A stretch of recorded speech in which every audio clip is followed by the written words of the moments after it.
this is part of a presentation that I regularly do for the National Residential Landlords Association. And it's all based on my, experience. I've done lots and lots of deals over the last 30 years, both in the UK and overseas. So hopefully it will be interesting and not boring. No, it won't be boring. It's going to be fantastic, Henry, because you're amazing. That is the plan, because I plan to share the proper tricks of the trade of how to get it ahead at the auction. And also I'm going to be giving some comments about what's really going on at the auctions at the moment and how to overcome the common challenges, not just the legal pack and all those technical stuff. So it's always good, isn't it, to get that deeper insight. Like, this is something that we quite often find, is that when you're looking at the content that a lot of people put out there, it's a lot of it is very shallow, isn't it? It doesn't really, it just kind of goes into generic comments that you can find anywhere. Unfortunately, generally, most of the property training industry is what I would call get rich quick, and it doesn't go into the nitty gritty, because most of the people who present it, they maybe got 5 or 10 buy-to-lets. They've been in the game 4 or 5 or even more years, and they don't really understand the business. Now, that's not saying I know everything. I'm somebody that's always learning every day, but I've probably been through every problem anybody could possibly have in property, bearing in mind I bought my first property in London in 1990. And I've effectively had every screw up anybody can possibly have myself. So I've learned the hard way. And it's all about being streetwise now, because, I can teach people how to be property developers, how to be interior designers. I can teach people about planning, but the real value is your buying skills and how streetwise you are and your ability to make deals happen. And that's the difference between, say, an investor and a wealth creator, because property investing is based on the prices going up, but my business model is all about how do I create wealth on each deal before I've even started work. Yeah, and that's really important, isn't it? Is the actual planning phases of it as well. Actually, instead of just, last minute jumping in, it's actually planning out, like, what do you want from this? What are your goals? How are you going to move yourself through those goals? That, that's a really important. Yeah, exactly. And one key area there, the biggest mistake that most people do is they exchange contracts and then they panic and start doing their due diligence, where my due diligence is already done before I've even exchanged contracts. And I'm going to share my techniques as well, because I've already done all my due diligence and viewed any given property at auction that I would be targeting, made an offer before the first official viewing. So most people will wait for the first official viewing. They'll wait for the auction house to tell them, yes, you can go view tomorrow at the official viewing. Whereas if I'm interested in a property, I will go knock on the door, speak to whoever is in the property, if it's the owners or if it's tenants, and I will have done all that research. I'll have spoken to the solicitor about my legal pack before it's even open for its first viewing, and I've already made an offer before people go and view it first, etc. So it's all about getting ahead, getting speed, so that you have time for any problems, because often in auction properties there may be title issues on the land registry, and you need time with your solicitor to work out how you resolve those title issues. And that's something I'm going to go in on the slides as well, particularly because there's a few particular title burdens that tend to come up on a more regular basis. Okay, that sounds excellent. I'm very excited to start the webinar. We're about a minute away now, so we've just got a few more people joining in. Yeah, no worries. So yeah, I mean, just to tell everybody as well, I was invited to do this presentation because I started using Landlord Vision software myself, and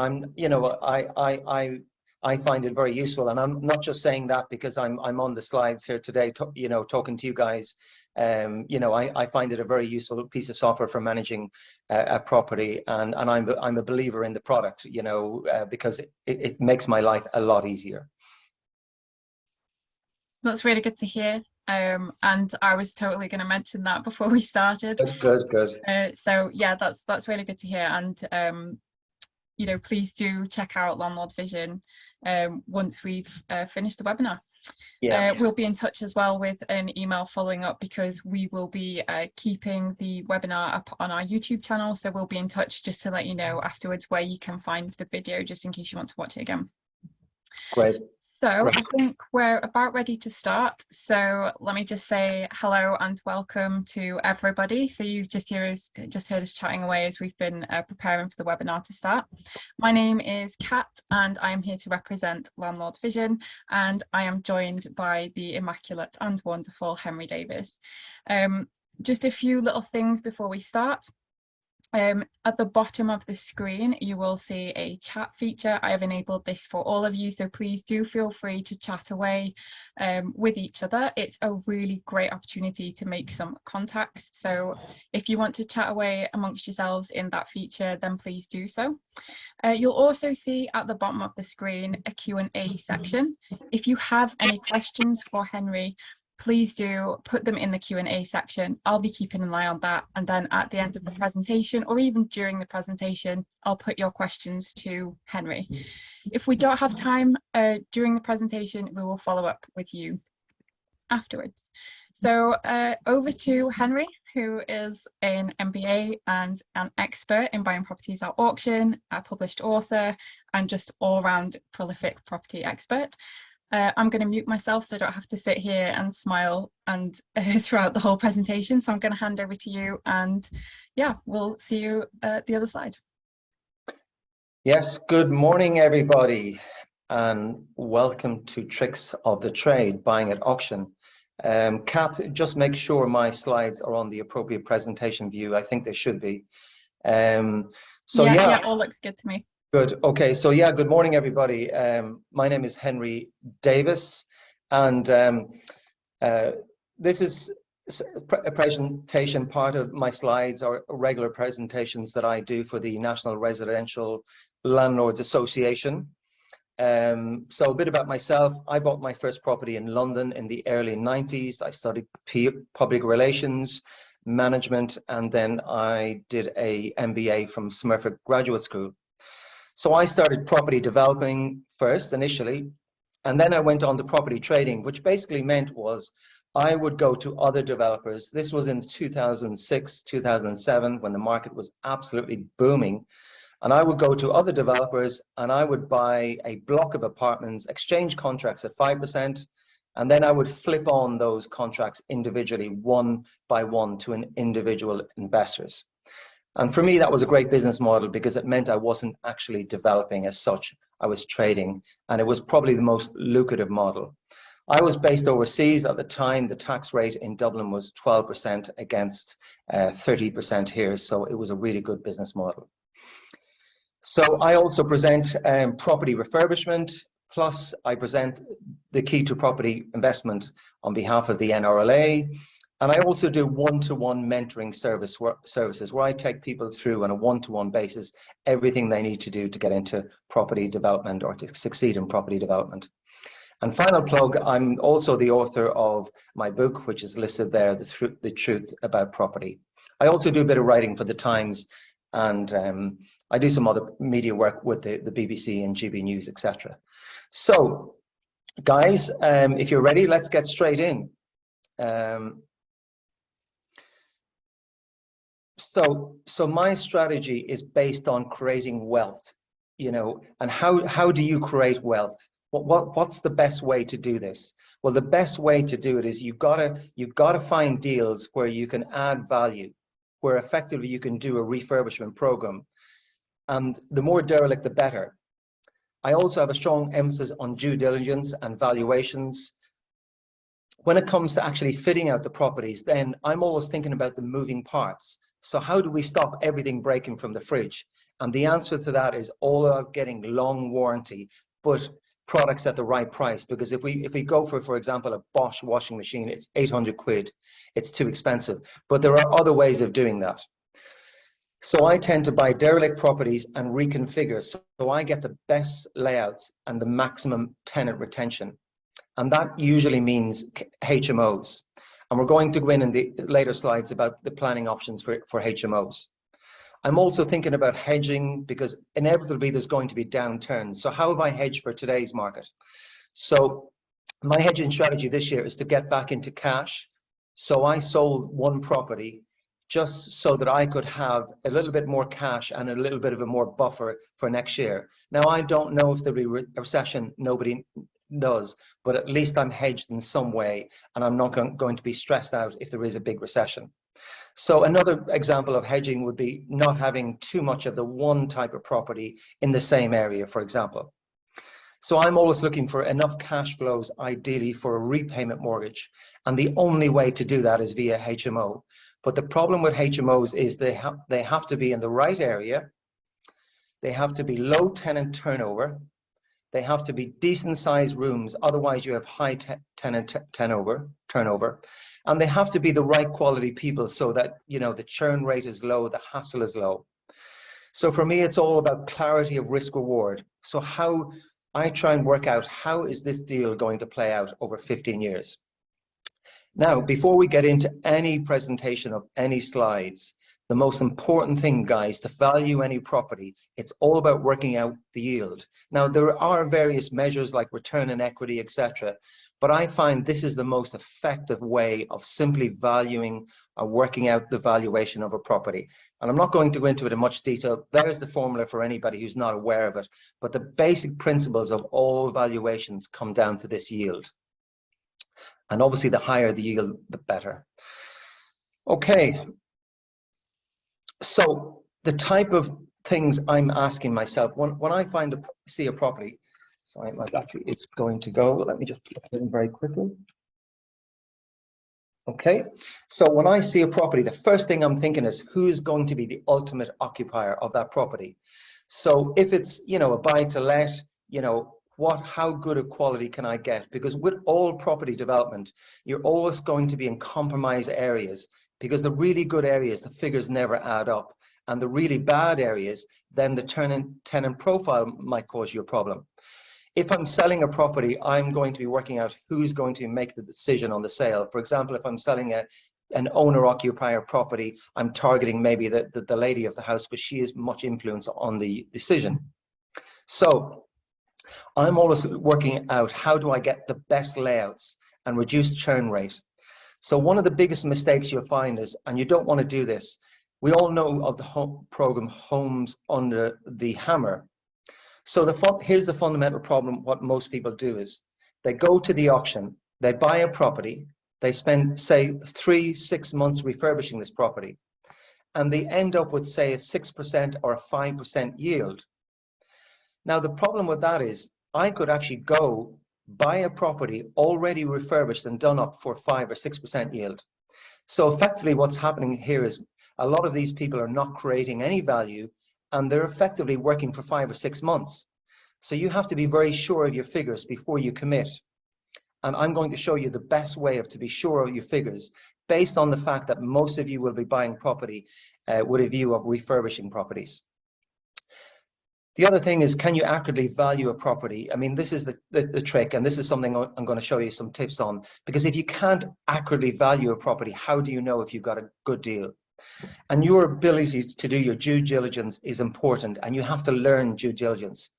And one of the best ways of learning how to value property, apart from what I'm going to go through in the slides here, is to watch all your auctions live. Don't watch the data the next day after the event is over. Watch it live, make notes on how many bids there were, how happy the auctioneer was, because if he salutes and he's happy and smiling and telling you you're a great guy after you've just bought a property, you know somebody's way overpaid. So you got to also, in any deal, know and understand your project costs before exchange. Now, in the case of auctions, that is even more difficult. But here's how to do it in the case of any standard project I do. I get in a key professional, and I will go in through the details of this key professional as we go through the slides. Okay, so let's go straight into valuations. So I could have done a whole presentation on valuations, and bearing in mind some of you are highly experienced, some of you have no experience, I've got to come up with something quite simple, a formula to make it easy for you guys to get your head around valuations. So it's all about the accuracy of your comparable. And an example of that is when you're looking up your comparable, you have to be able to work out what is really a comparable. So if we go on to Rightmove, which most people go on to look at comparables, you always search it by map view because you're looking at the properties in the immediate area and you're trying to get the best possible comparables. So that accuracy of your comparable is key. Okay, so you got to understand, here's the easiest way to get your head around valuations. And this is it. It's on the next slide, but every single property has a going rate in terms of its yield-based return. So let's pick out a HMO in poor condition, fully let, but it's mainly let to DSS in the Northwest, in Liverpool, where I operate.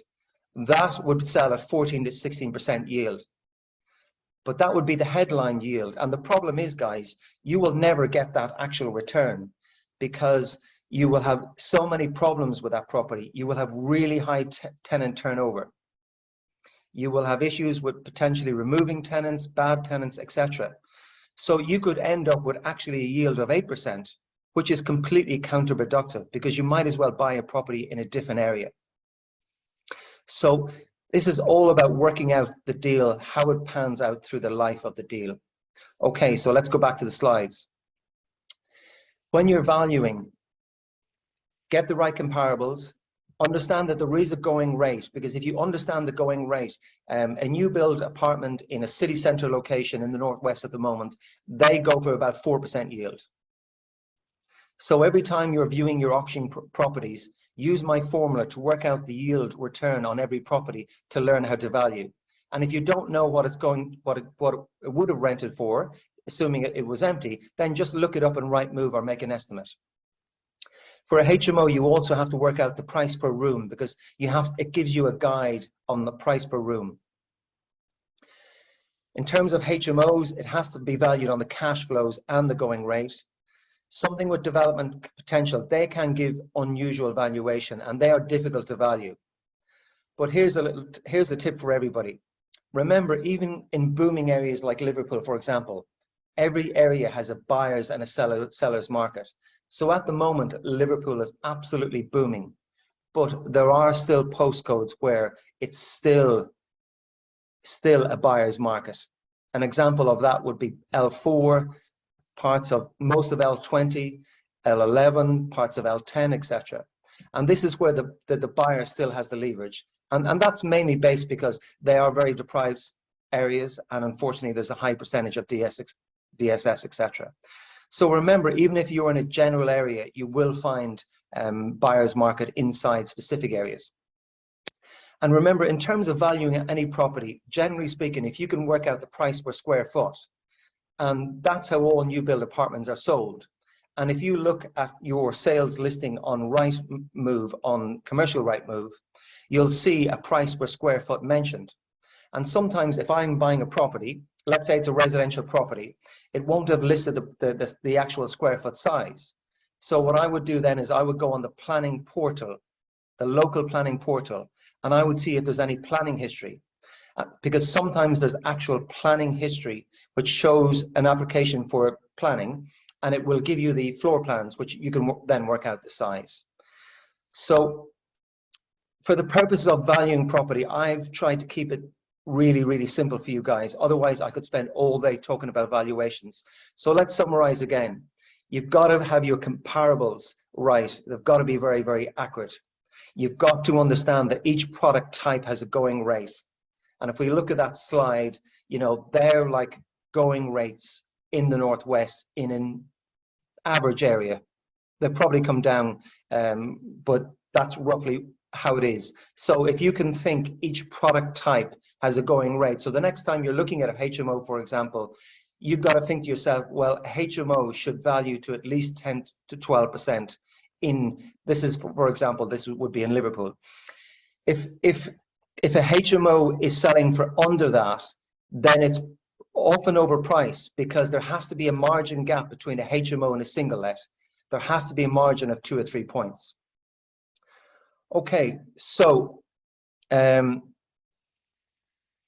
in terms of what type of data I use for my comparables, I use Rightmove, I use EIG auction data because EIG is the leading auction platform in the UK. And that's where most people get their auction data from. So EIG has all the sold price history, and it's the only data source that is not 4 months out of date like the land reg. Because ideally, when I'm buying something at auction, I'm looking for an auction comparable sale, not a Rightmove comparable sale that was on the open market, for example. Okay, so in terms of software that I use, there's various types of software in the market. You can go on LandReg directly, you know, there's various different ways, but the question here is, how do I find property? Like, what's the real secret as a property developer to getting deals? Okay, so the secret is this. There's two ways of getting deals, good deals. One is by walking the streets, and that's something I do on a regular basis. And I physically walk the streets, target properties, and then I use this software to find the owners directly. I contact them directly. Often the LandReg data is way out of date, and you know, I've got to go on a hunt on all the usual places, social media, 192.com, Companies House, to try and find the owners. But if you track the owners down and go direct the vendor, you're in a much better position to get a real, genuinely below discount property. And this is not a property that's been reduced in price or a cut in value because it's derelict and it's in poor condition. So in terms of getting deals from a estate agent, here's what you need to do. The only way to get really good relationships with agents is by giving them lots of business. So for example, in every area, there's always one or two agents that you will notice that have the best deals, that have the juicy deals, that have the best development potential deals. So how do you get into that agency? How do you get to know the right people? Well, the simple answer is this. I give that agency my letting business, and I build a really good rapport with the people in the letting business. And then when I have that rapport, I ask for a formal meeting with the key people in the sales teams. And that's effectively how I get deals. But walking the streets, direct to vendor, and this is something I teach in more detail at my NRLA property training course, which is called the Key to Property Investment. Okay, so Kath, just if there is any questions in the chat, I don't mind answering one or two as we're going through. Yeah, of course. I'm keeping my eye on the Q&A and the chat. I'm not able to activate the chat because I'm not the host. Yeah. No, but okay, let's see. Can I activate the chat? Where it says my name, where it says Landlord Vision, there's like 3 dots above. Yeah. If you click on those 3 dots and then make me the host, I can enable the chat and then hand it back to you. Oh, yeah. So the 3 dot so I make you host, just click make host, yeah? Yeah. Yeah, yeah, okay. Yeah. Yeah, I've just done it now. Fantastic.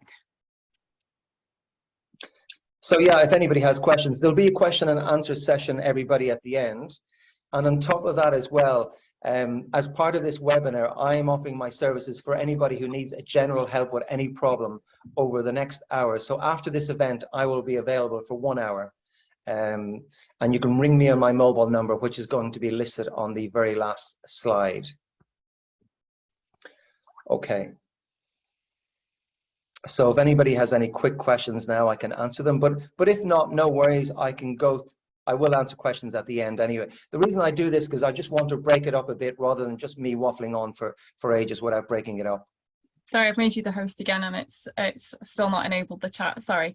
But okay. Please do feel free to ask questions throughout and in the Q&A section. I'll keep an eye on that. We'll just move on. We'll just move on. Yeah, yeah. Okay, so in terms of finding properties, you need to have your search capacity set correctly on Rightmove. The reason is this. Sorry, Henry, we've had a question. If you can share the slides again, that would be great. Yeah, I should be on the slides now. Am I not on the slides now? No, I think you need to share your screen again. Okay. Thank you to those in the chat who've pointed this out. Yeah, okay. Yep. Yeah, it's going to share now in a second. There you go. Okie dokie.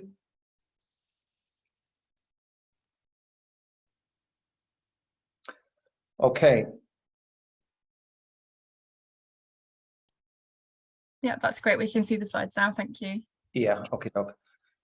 Okay, so in terms of finding your property, one of the biggest issues I find is that most people go on Rightmove and they don't put the right search parameters in, okay, to find properties.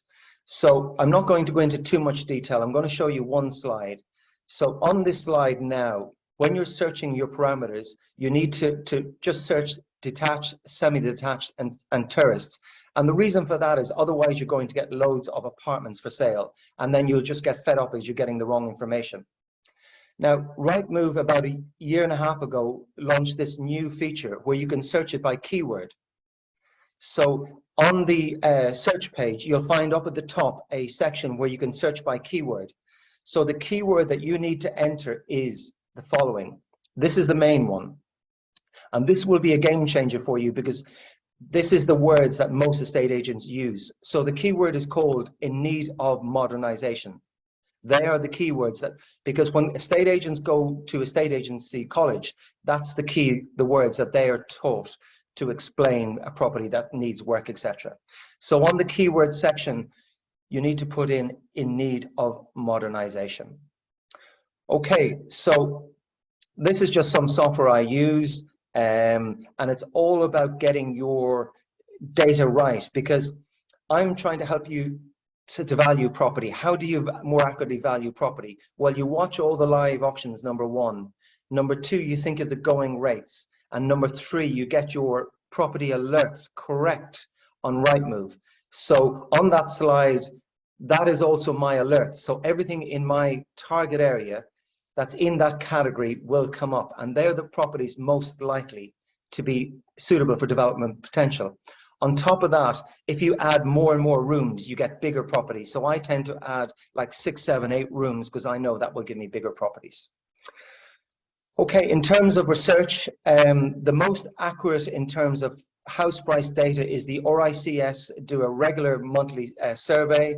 It's called the UK Residential Market Survey, and that is the most accurate and up-to-date in terms of data. Now, it doesn't actually give house prices, but what it does do is they go to each region and they ask for comments by the various estate agents, and it is really, really useful.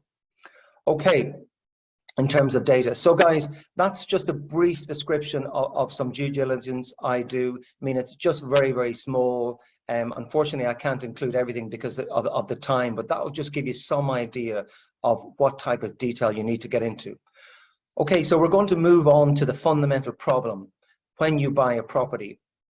Okay, so what will happen at the auction is you'll buy the property, you won't be sure of the costs, and then when you actually do get into the cost, it'll be much more expensive than you previously envisaged. So why do so many projects end in poor quality workmanships, disputes, and margin creep?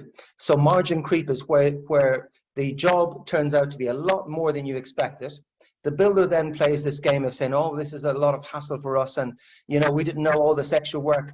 And all he's doing there really, guys, is basically he realizes he's got you as a captive audience. So he makes a big song and dance about all these extras he has to do, and then you get totally stung for those extras. But I'm going to show you how to stop that happening. Unfortunately, in today's market, the reality is, guys, builders are impossible to manage. If you don't control the money and professionalize the process, doing a building project is almost like doomed to fail. It's really high risk. Builders will ruin your day if you let them. And unfortunately, with the boom that's going on at the moment, it's a really fundamentally serious problem. Poor workmanship. Unfortunately, dishonesty is rife. I'm not saying all business builders are dishonest, but unfortunately, it's really, really common. So how do you avoid the common problem of going to the auction? First of all, you potentially paid too much because you haven't done your correct due diligence. And then secondly, the problem is, how do you actually control and manage the finances? Okay, who is the key professional? Who is the person that can stop, that can help you? And no, it's not your architect, guys. The key professional is a quantity surveyor. He is your game changer because he can accurately assess and cost any work. So he's a professional, independent auditing system for any building work. He knows everything there is to know about building work.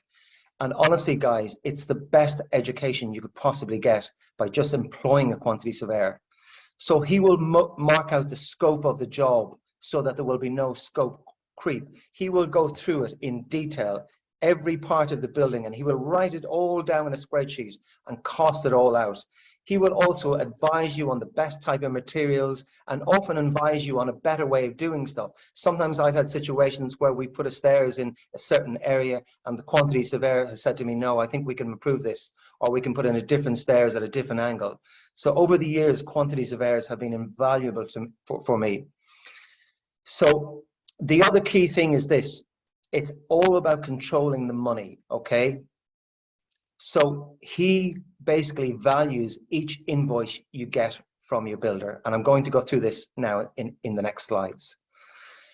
And he can also arrange the formal JCT contract. The JCT contract is the most common contract between builder and client, and it's a standard contract in the industry. And without this contract, you really are exposing yourself. Now, on smaller contracts, maybe under £30,000, that maybe, you know, maybe it's not worth doing it. But I'm going to show you in the future slides of how to protect yourself regardless. So how does a quantity surveyor work? Okay, so imagine you have a job and you've agreed 5-stage payments of £20,000 and the job value is £100,000. So what typically happens is the builder will invoice you for the first job and he'll invoice you for 20K. But the reality is he probably hasn't done 20K's worth of work. And by the time he's invoiced you for, say, 90% of the work or 80% of the work, in reality, he may have actually only done about 55% of the work, but he's invoiced you for the majority of the work. And then what happens is he struggles to manage his cash flows and he starts to go looking for other work. So in the example of this, you have to basically always control the builder. And the way you do that is by making sure he's paid 4 weeks in arrears. Now, some will push you into 2, and that's fair enough if you have no choice. But generally speaking, you pay the builder 4 weeks in arrears. So he's always worked for 4 weeks. Then he sends you an invoice, and your quantity surveyor comes and values that invoice. And then if he actually hasn't done £20,000 worth of work, then he will go back to your builder. And the builders do not usually argue with this because this has all been pre-agreed, etc., before you start. And here's a typical spreadsheet of a QS and how it works. So he will put a price on the valuation of the work. He will mark it as a percentage of the work done and as a percentage of the value done. Now, I don't have time to go into this slide in detail, but that's just giving you guys an overall view. How do you control the builder? Okay, so number one, you always agree, you're always 2 or 3 weeks in arrears, hopefully 4 or 5. The QS comes in, scopes out the jobs, and then when the builder gives you a quote, your QS will say, well, actually, he's charged way over the going rate for X, Y, Z. And then what you'll find is that the QS will then negotiate with the builder. And because the builder respects QSs, you'll find it a much more professional. Right from the start, you'll be on much more professional footing. Okay, now the question I get asked all the time is, what if the job is too big?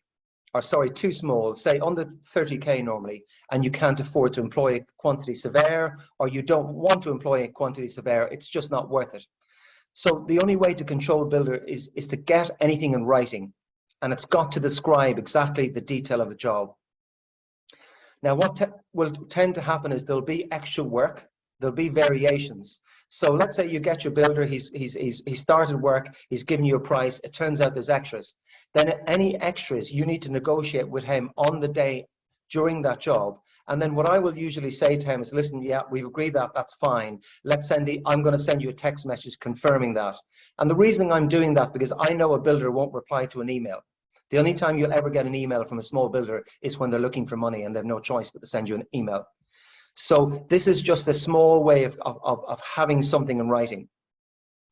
So in the case of, you know, it's a small build, or let's say if I'm getting a roof, for example, done, then I will need to get that checked by a specialist surveyor. And there's different building surveyors who, some of them would specialize in roofs, for example. Roof would be a really high risk area, because what you need to do is, before you pay the builder, you need to get a specialist in to actually look at that work. And if anybody needs any contacts for that in particular, for building surveyors that can do that, I can put you in contact with the right person. So I use a separate building consultancy for stuff like that, and to check my work if it's smaller work where I don't have a QS.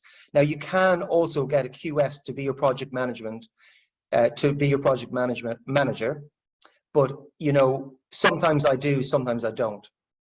Henry, we've had a question. Yeah, So sure. can you get a builder to take the work back to brick so that they're able to identify any issues and mitigate any high contingency?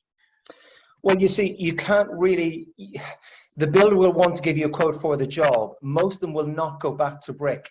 And then most of them will not say, right, I'll go in, I'll put it back to brick, and then I'll give you a quote. I mean, that is a good idea in principle. And if you can get a builder to do that, that would be a good idea.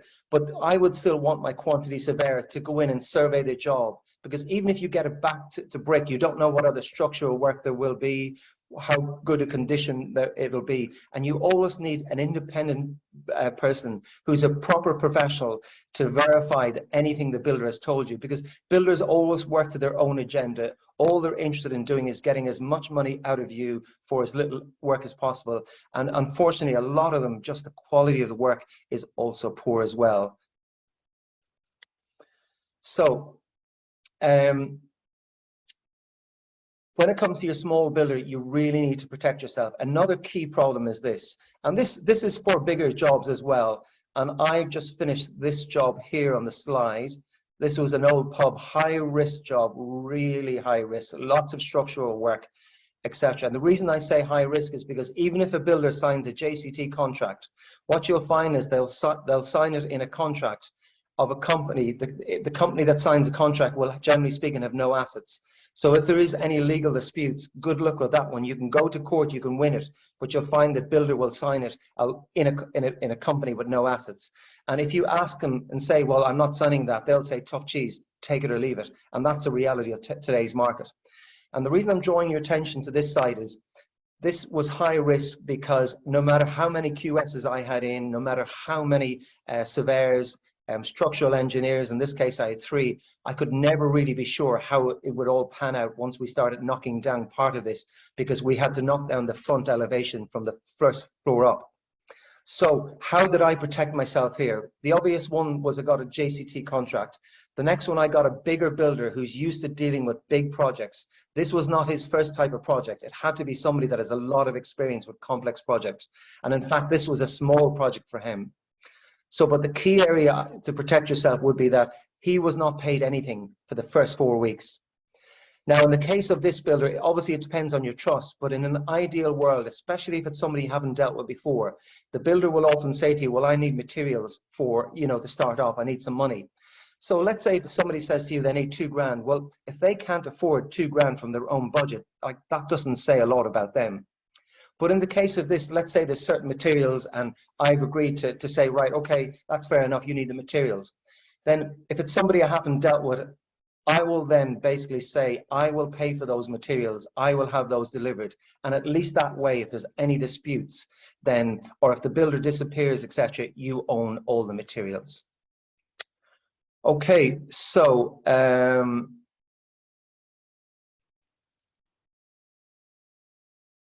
so this is the common issues at auction.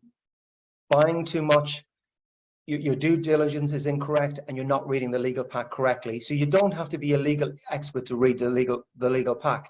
A simple solution would be, okay, I know most of you will not employ a solicitor, because you'll think, well, I could bid on 10 lots, I could end up with none of them, and then I can't afford to waste the money on the solicitors. So what's the simplest way for getting advice? Well, if that's the case, then print the legal pack, read it as best you can, and then post in property forums, you know, like Property Tribes, for example, or the biggest Facebook group on the planet for property is called All About Property. My own Facebook group is called Property Tricks of the Trade, and the details of this are on the last slide. So if you can't afford to get advice, read the legal pack, put it out on Property Tribes or on Facebook groups, etc. So the key thing to get ahead with auctions, it's all about starting your due diligence area early. So I mentioned at the beginning of the slide, how do I do this? Okay, so imagine when you guys are going to look at your first, there's an auction tomorrow. Let's say there's an auction tomorrow, and everybody here is interested in lot number 1, and the viewing is tomorrow for that lot. So let's say the viewing is tomorrow, the 22nd, and that's the official viewing. All you guys will arrive at the official viewing and start your due diligence. Now, in the case of me, I will have done this and I will have bought and sold this property 3 times over, because number 1, I will have set my homepage to the local auction catalog. So I'm watching everything as it comes up. Number 2, I will have driven to the property as soon as it comes up for a listing. On that day, I will have knocked on the door. I will have got full access. If there's tenants in situ, I would have said, hi, I'm Henry, I'm buying this property. I would have told them I've basically already bought it. I will have told them almost anything I can to make sure I get all the information from them. I will have taken photographs. I will have then had my quantity surveyor, my structural engineer if it needed any structural issues, etc. And I will have done all my due diligence before the first viewing. On top of that, I'll have downloaded the legal pack, and then I would have sent, if there's any issues like title burdens, which we're going to discuss shortly, I will have had time to send those issues to my solicitor, because most of those legal issues can be resolved with specialist insurance. And I'm going to discuss that in the slides coming forward, because the fundamental main issues can usually be resolved with this type of insurance. It's not a guarantee, but the problem here is your solicitor is usually busy. They might not come back. The auction clock is timing up, and your solicitor needs time to find the appropriate insurance company. Sometimes one will come back and says, no, we can't cover this risk, or sometimes they will. So that takes time. Okay, so as it is today in the auction, in today's market in 2022, currently my guess is about 50% of auction lots sell for more than they would if they sold through your local estate agents. Many people overpay because they have this thing of fear of missing out, because, you know, we all get into the bidding war and, you know, we want to bid. So when I'm bidding, now this is just my way of doing it. And, you know, when there's other property traders there, it doesn't work because the game is up and they usually know what I'm up to. So I will usually go to an auction. If I'm really interested in a property, I will stand right at the front of the auction. I will have my best suit on, all properly ironed, maybe not so much like today. And I will have my best clobber on, because I'll be standing up there making a statement that I'm the guy who's got the money and I'm going to buy this. And as soon as the bidding goes, depending on the auction lot, if the bidding is going, say, by 1,000 or 2,000, I might up it by 10,000. And once you do that, you get all the attention. Most people are scared. Now, if you don't want to do that, another simple tactic I often use, and I've won, would be to bid very, very quickly. Effectively almost trying to intimidate the other buyers. But when I bid, I wave my hands and I put a massive, and I know one of my local auctioneers, he knows me and we recognize each other. And when I go to the auction, he's looking at me thinking, Henry, what are you doing? Why are you waving? And the reason I'm doing all that is simple. I'm just trying to say to people, listen, guys, I am here. I've got the money and I'm going to buy this property. Effectively trying to scare other bidders off. Now, some of these tactics work some days, they work really well. Other days, when there's property traders there, they know what you're up to, it doesn't work. So you've got to get your unofficial viewing. You've got to do your research in minute detail. You've got to speak to all the neighbors. Now, here's another interesting statistic. 29 or 30% of all auction lots have already been through the auction. So you've got to ask yourself, why is this? Now, the place where you'll find out that is by getting a subscription to EIG auction data, which contains 98% of all auction data in the UK. You've got to read the legal pack inside out, especially the special conditions. Generally speaking, if there's anything fishy, it'll be in the special conditions, but that's not always the case. Some of the sneaky auction houses just put it anywhere. Now, one of the biggest things that causes people a problem in terms of making it, there's very few lots that are unmortgageable. But one of the things that makes it unmortgageable is, for example, a protected tenancy, or for example, any tenancy where there's no contract, where there's no physical contract, or it's been lost, or the tenant's been in so long it's been lost. If you don't have a physical legal document that you can view, then that is basically unmortgageable and unbridgeable. And also many of you will know if it's a leasehold property, if the lease is under, say, 75 years, that could be an issue. Now, there are lots of other issues as well, and this is something I discuss in much detail in my book, plug, which is called The Truth About Property. I have a 17-page chapter all about the legals in high detail of exactly what can cause you problems on that. And I'm not just saying to plug that book, by the way, because the book is just a pure tool. It doesn't make me any money. Okay, so what are the key issues? So you got to be careful when reading the title docs. This is what you're looking for. You're looking for anything in the special conditions. Now, you're looking for covenants, but the problem with covenants is that they're written on the title document, but there's separate documents to explain what they mean, and they have to be applied for by your solicitor. So the ones you're going to have the most issue is, for example, something saying it has to be a private dwelling. Now, that doesn't actually mean you can't use it as a buy-to-let, because nobody's going to care or check. But what it could mean is that it would be a problem with your lenders. Now, I believe there are some lenders that might be okay with this, and if anybody needs the name of that particular lender, I can help them. But that data is a year old. I'm not sure if that's still the case. So things like something where it's restricting development would be the big one, where it might simply say, for example, let's say you have a property and, you know, it's got a massive garden, which would be right for development. It will say something that this is restricted and you cannot do that. But there is ways around this. And here's from my experience. I'm not here to give legal advice, but I've unfortunately spent a lot of time on covenants, because I went through a period of 10 years where almost every property I seemed to buy had a covenant. So this is a general tip from my experience, and I think most solicitors would agree with this. Any covenant over 40 years old, generally speaking, are really difficult to enforce. And in the case of that, this means you'll be able to get specialist title insurance to cover any risks associated with these covenants. And that's generally speaking, because it doesn't apply to everything, of course, but generally speaking, covenants are not as challenging as you might think. The other problem with auction houses, the seller's information pack and the fixtures and fittings pack are usually missing. So you're not going to get the information you need. The other thing you have to remember as well, that the auction, the seller in the auction is under no obligation to answer any of your questions, because it's sold under auction conditions. And generally speaking, they don't like to answer any questions because they're afraid to give you information where you might then later on say, oh, well, I'm pulling out of the auction because I got this information. So generally speaking, they don't want to give you this information. Another common problem is overages. So this is where basically there'll be something in the title documents. It will mention it generally, but it won't be in enough detail so you can understand it. And the only way to find out how to understand that is through a solicitor. But from my experience, most solicitors don't understand overage. So I tend to use a specialist solicitor who actually writes these documents. So if anybody wants the name of that contact, I'd be happy to provide them. But this is the issue with overage. Basically, it means that you could buy a property which is suitable for development. You could get planning permission. The property is then worth a hell of a lot more money. You then have to share that uplift in financial terms with the seller. And that's how overage works. It's really complicated. Lots of local authorities, councils put this clause in.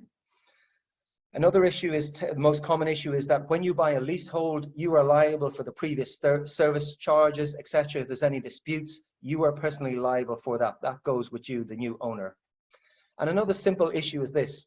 When you download the legal pack from your local auction house, you need to check how recently was that title pack, was the title document downloaded. So you might have a title document that was downloaded 2 years ago. And in the meantime, there may be loads of charges, etc., attached to that property. So when you see the actual title document download, you need to check when that was done. Another simple guide would be to check that the lease plan. So imagine, for example, the property happens to be built the shape of a rectangle, and you've looked on Google bird's eye view overhead, and you can see it's a perfect size rectangle. But when you actually get the plan of the document, that actually is not showing a rectangle. Okay, so going on to title burdens. there's various things like charges, notices, cautions.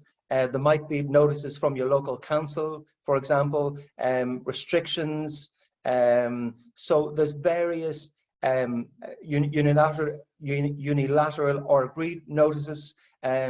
So if you have an agreed notice, that tends to be a bigger problem. If it's a unilateral notice, it's not such an issue. So these are just giving you some of the things to look out for. In an ideal world, you know, you should really be discussing these with your solicitor, because they are the people who can give you that specialist advice. And my job today is just to give you an idea of what to look out for. Otherwise, I could spend the whole day just on all these individual things. Okay. So moving on, how do we do a viewing? So the problem is, on most auctions, it's rushed. They rush you. They want you in and out so that you don't find any faults. So this is what you have to do. You've got to slow the viewing down. Do not be rushed by the people there telling you they have to go to the next viewing. What I always say to them, I said, listen, sorry, I just need a little bit of time. You know, I'm really interested in this property and I just need a little bit of time, and try not to let them rush you. So I bring a flash lamp. I take photographs of every single room. In my case, I bring a measuring tool so you can measure each room. You can buy one of these tools cheap on the internet, and it just gives you an idea for sizing. I've done it so many times I can guess the sizes now, but for somebody starting off, a measuring tool is really good, because, for example, when I'm doing HMOs, my minimum size room is going to be at least 10 square meters, and I want to know how many rooms of that size can I get in the property, and the measuring tool helps. I always bring a screwdriver as well, so I can open stuff, and a damp meter. Damp meters tend to be not always accurate. And from my experience, a lot of the damp is called by water ingress. If it's rising damp or water ingress, generally speaking, guys, don't be too afraid of it. From my experience, there'll be a cost, but it won't be a game changer. So in terms of hidden views, what other property traders that I know for a fact do is, if there's some major structural work, they will sometimes replaster the wall, and then they'll put a wardrobe behind the wall to basically hide this. If it's got Japanese knotweed, which is a common plant, which is really invasive and expensive to remove, they will have cut all the plants outside. So your biggest cost potentially will be bulging walls. So the bigger the bulge, generally speaking, the more expensive it will cost, and the bigger the crack. You got to look out for uneven lintels as well. And the reason for that, guys, is because these are the stuff that are going to cost you lots. But so you might ask me, well, how do I assess this cost? The answer is quite simple. You need to get a structural engineer in to view the property. And because it's auction, he can at least give you a verbal idea of what you're getting into. Now, if it's non-auction, I would have a full structural engineering report done before I exchange contracts. Or at worst, I would have had a good conversation with my structural engineer over the phone, and he wouldn't have actually done the actual physical report, but he would give me detail.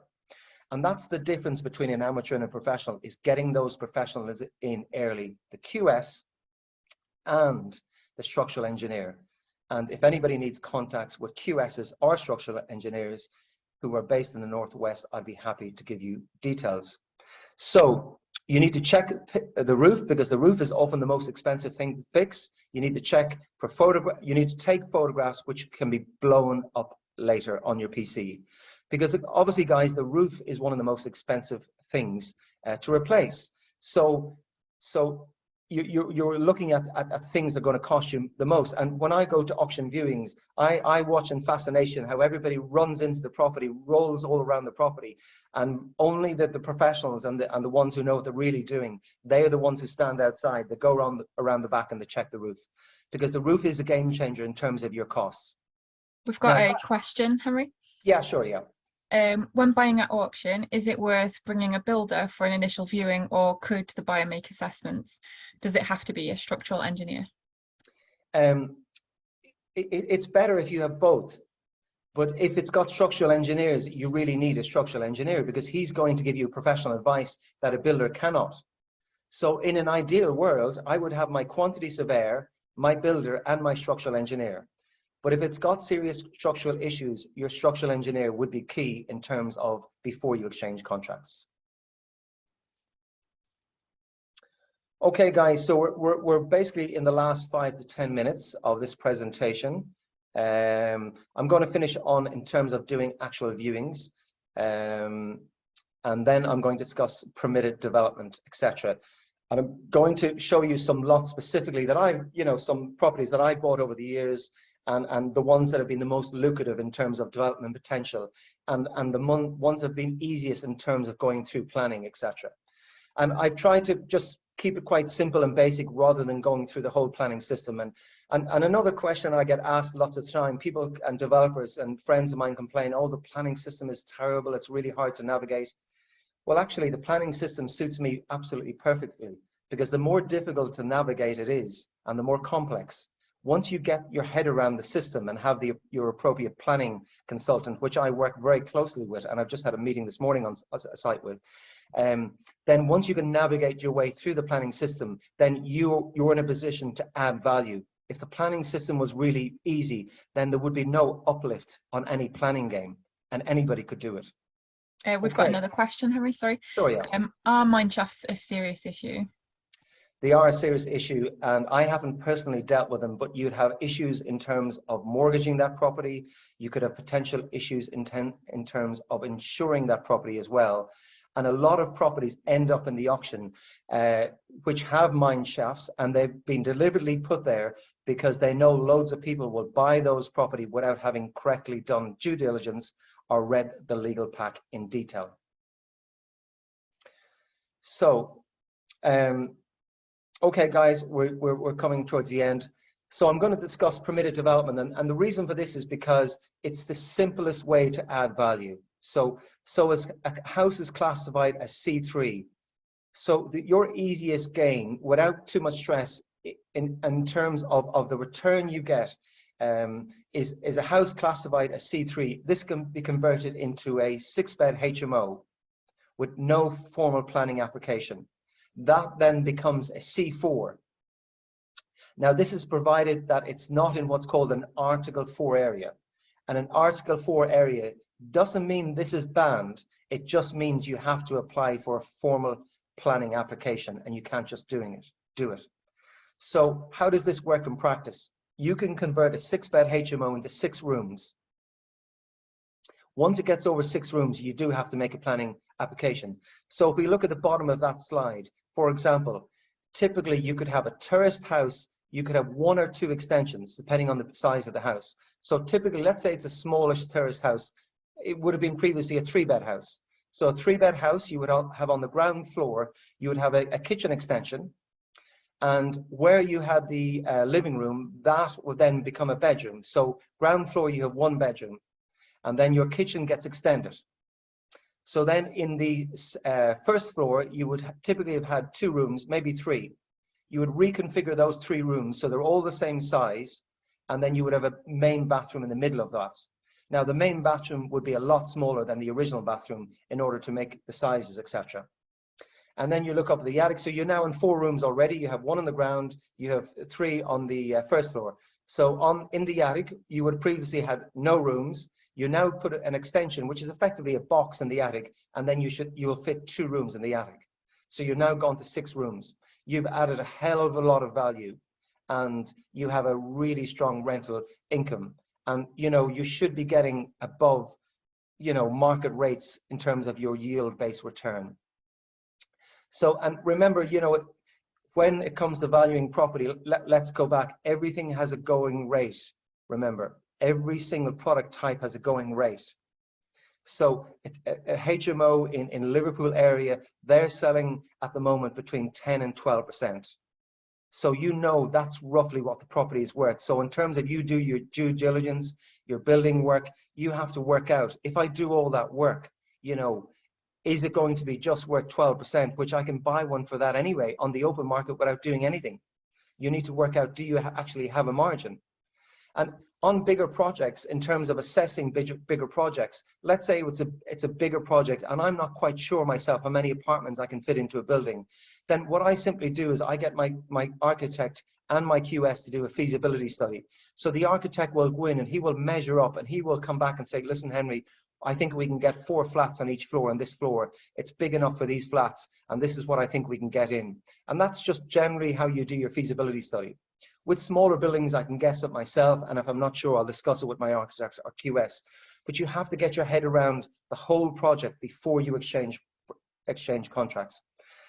So going back to your easiest wins, it's going to be HMOs. Office to residential is the most common one at the moment. It's the lowest risk, where you can turn an office into a residential under permitted development rights. And here's an example here of something I did. This was an old pub. I didn't buy it as a pub. There was a shop on the ground floor.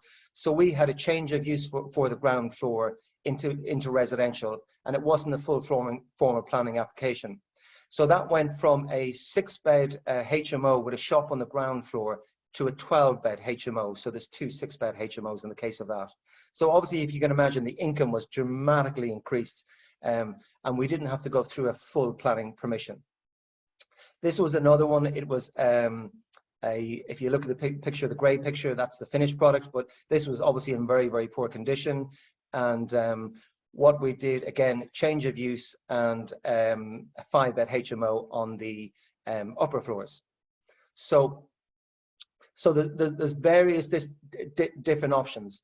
This one, for example, is a pub where change of use on the ground floor, but in the case of the upper floors, we got what's called a certificate of lawfulness, and that confirms the planning status of the upper floor. So you're kind of going through the planning system without making formal planning applications. And I can't go into all the detail of this because it's technical of how I got there. But if anybody wants to speak to me after the presentation about any of these, I can go into that detail. So Henry, sorry, we had a question about the 12%. What it's 12% of what? Is the yield compared to auction purchase price, or? No, so that's just the general valuation. If we go back to how we work out yields here, if I go back on this slide, okay, so that's how you work out the yield of any property. So what I'm saying is, this is what they're selling for, whether it's at auction or on the open market. It's much the same prices at the moment, because the auction prices are often more expensive at the moment. And this is effectively what these properties are making. So what I'm saying is that's the going rate of HMOs. And if you remember, I keep saying, if you can work out the going rate of any building, it makes it a lot easier to value the property. And also, we'll provide the slides as well afterwards, so that if if you've got questions or want to look at those formulas and things like that in more detail, you're able to do that afterwards when we provide the slides. Yes, exactly. Okay, so this is a typical example. It's a much simpler planning process. In this case, we had a certificate of lawfulness on the upper floors that confirms that it was residential, because it was already residential, but it hadn't been used for years. And then we had a change of use on the ground floor. It makes your life much, much easier. Again, this is another example of one I did. Again, same thing here, certificate of lawfulness on the upper floors, change of use on the ground floor. But when it's bigger buildings and you have to go for a formal application, this is an example of one. This was an old pub, really poor condition. I went for a full planning application, and I got a planning through for 4 individual flats, set out as a combined 15-bed HMO. So there's 15 rooms here effectively in total, spread over 4 individual flats. And in the case of this, we got an extra floor on the top, as you can see there. So obviously, as it gets bigger, you need to go for a formal application. And I always do this closely with my planning consultant, and most developers like me work closely with planning consultants. I mean, my planning consultant and my solicitor, I speak to them, most days, most weeks of my life, etc., because they are the people that will add value to you. And we effectively had to come up with a strategy. In the case of this, the local councillor was not happy, so it went to planning committee. But we knew we had the right criteria, and it should be passed, and it was basically. So this also We've a couple more questions, Henry. Sorry. Yeah, sure. We've got, which type of application or license do you need to convert from commercial to residential? And someone saying they thought pubs were protected. Yes, you don't. The type of application depends on the pub and what you'll need to do. And some pubs are protected. There is a law. If the pub has been derelict for many, many years, which was in the case of this one, that law doesn't apply. But in the case of, there is a law which the local community can decide to come together and they can object to it. And if that's the case, you will struggle to get planning. And what you will find is that if I'm unsure of that, I will usually ask the sales agent, I will say, what's the story in this? Because I will say to him, listen, you have valued it on the basis you can either get planning permission or you can't. So you've done your research. What's your take on this? And obviously I will discuss that with my architect as well. So generally speaking, old pubs, if they're being derelict, the longer they're being derelict, the better. But that was a really good question. Thank you. And I'm going to finish up shortly on this presentation, and then we can go directly to more questions, guys. So we are going to be finishing up soon. And if you have more questions, please start putting them in the chat now. Okay, so that's another example of going to commercial to residential. And that was a derelict property as well. And that was sold. So another question I get asked as well, and it's a really simple question. And this is the fundamental problem with cash flow. Okay, so if you buy a property and if you don't sell property in trade, you won't have enough cash flow to be a property developer. So you have to do some trades. And this is an example of a trade I did. I bought it, I refurbished it, I sold it. Sometimes I'm lucky enough where I don't have to do any work on any property, and I just buy and sell and flip the properties. But if you don't sell, you don't have a consistent cash flow, and you'll effectively run out of deposits, and then effectively you're an investor. But if you want to create value, create wealth, you have to trade. So guys, if you can get your questions in, I'm just going to go back and summarize on a few of the slides, because I know some of you will have joined late. So for those of you who joined late, that's a bit about me. I present some training courses for the National Residential Landlords Association. I also do one-to-one mentoring. And after this event, I'm giving out my mobile number to anybody who needs any help. I'm doing a 1-hour clinic for anybody. So just to summarize in slides, it's all about due diligence. And the key to the thing to due diligence is getting your comparables right and valuing like-for-like properties. We do that by working out the yield. How do we work out the yield? That's the formula. That's the key way to value a property. Always work out the yield.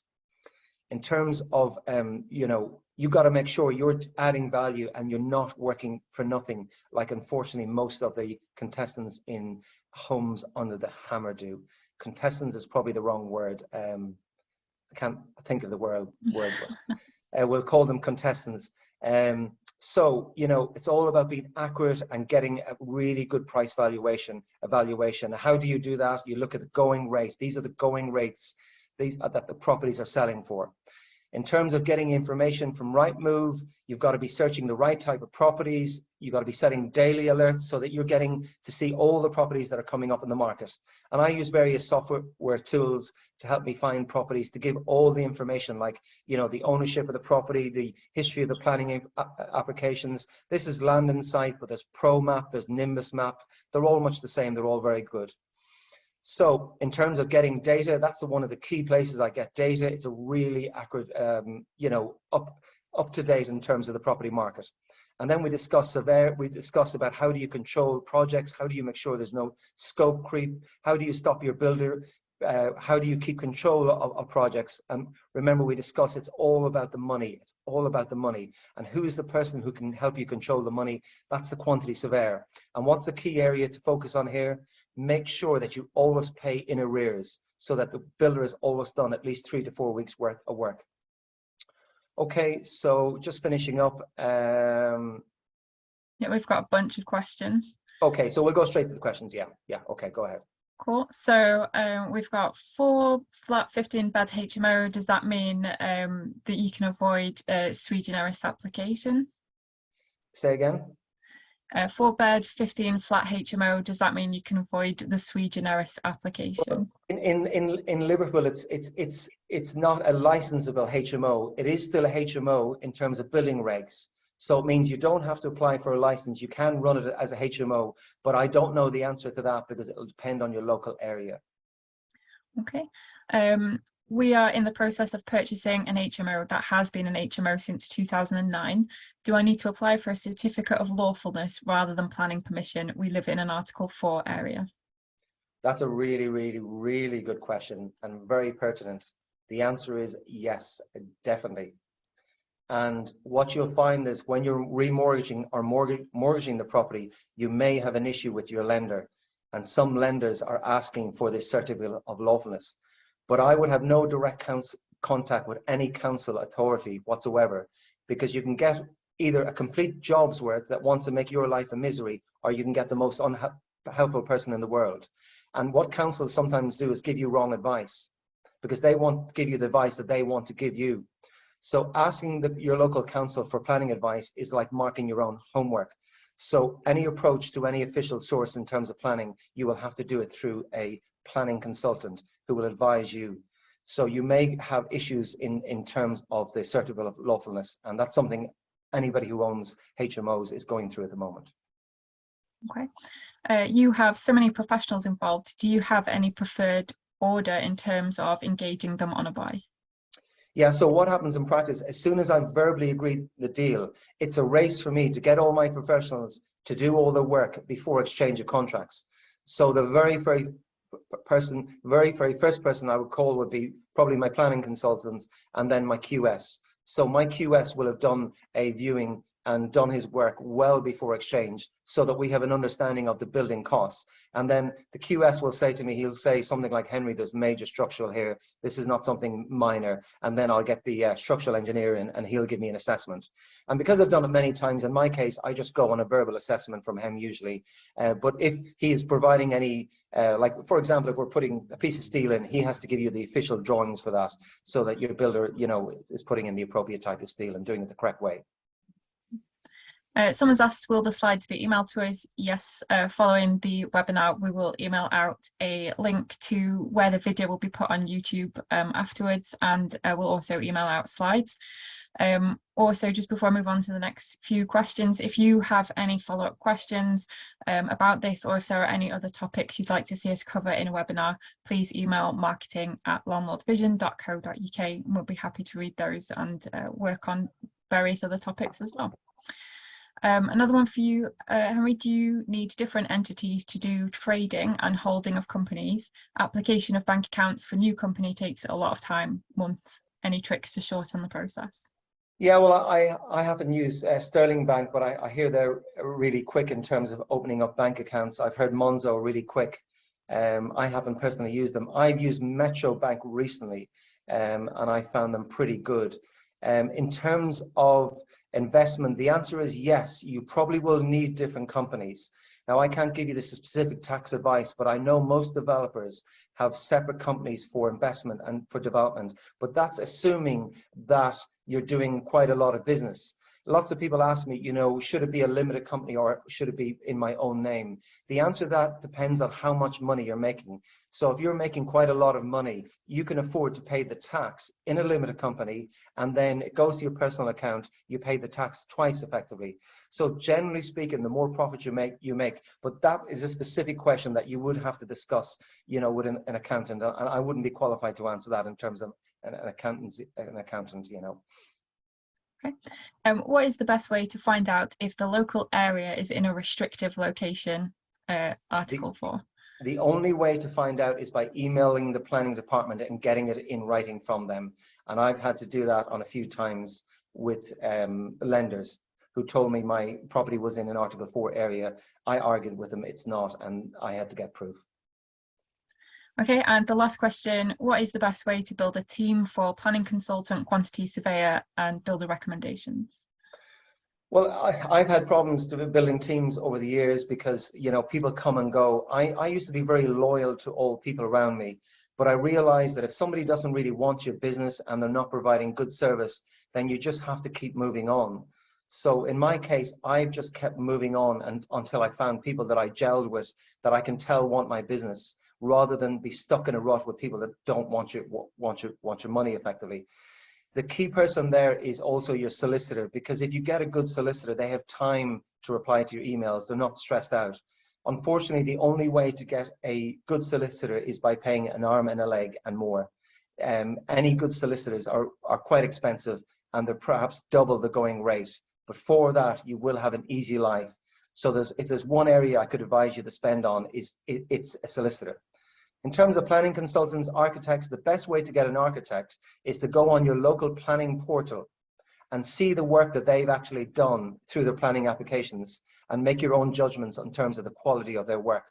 One thing to look in particular for is the planning statement of any planning development. It has a planning statement, and that will give you an idea to the quality of their work.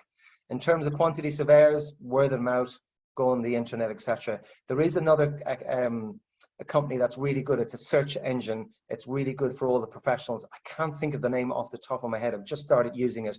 But if anybody puts their email address or sends me a message afterwards, my contact details are there. I will give you that information. Okay, so that's everything. Thank you ever so much for joining us. It's been lovely to have so many of you attending today. As I said earlier, we will be emailing out a link to YouTube so that you can catch up on any bits that you missed, and also we'll be emailing out the slides as well.